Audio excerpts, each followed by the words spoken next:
partie caméra en détail, on va s'attarder sur les différents joncs qui existent, du plus souple au plus rigide en fonction des diamètres et des longueurs que vous allez rencontrer. On va commencer par le plus souple, donc le modèle PCCam, qui est donc une caméra avec un jonc de 22 mètres de longueur, donc pas des grosses longueurs.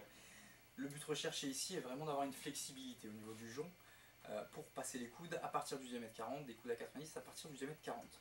Donc là on se rend compte que le jonc ne présente pas une énorme tenue, c'est pas le but recherché, mais vraiment une grande flexibilité.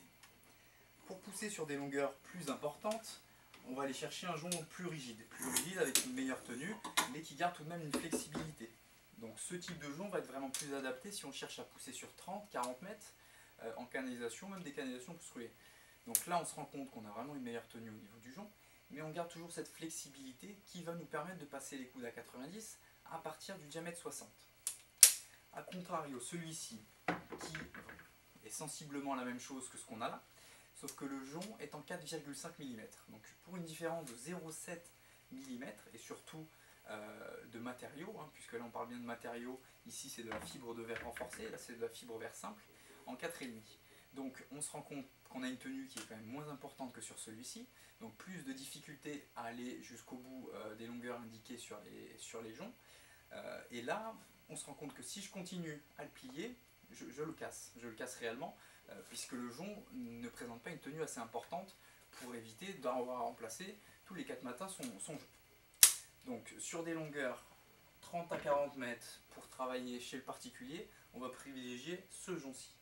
Ensuite, si on veut travailler sur du réseau public, donc avec des réseaux plus importants et surtout beaucoup plus de longueur, ces dévidoirs-là existent en 60 ou en 120 mètres et c'est donc du jonc de 9 mm, donc bien plus épais que ce qui existe là, fait pour pousser donc sur 60 ou 120 mètres et surtout pour passer des coudes à 90 à partir du diamètre 160.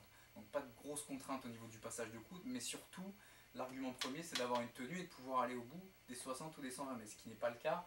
En dessous de 9 mm, le jonc n'ira pas au bout. La tenue du jonc n'est pas suffisante pour pouvoir le pousser jusqu'au bout et dérouler l'ensemble du jonc. Donc là, ce qu'on va regarder sur des réseaux publics, c'est un jonc beaucoup plus important pour qu'il ait une meilleure tenue et que vous puissiez aller au bout de la longueur indiquée sur le jonc.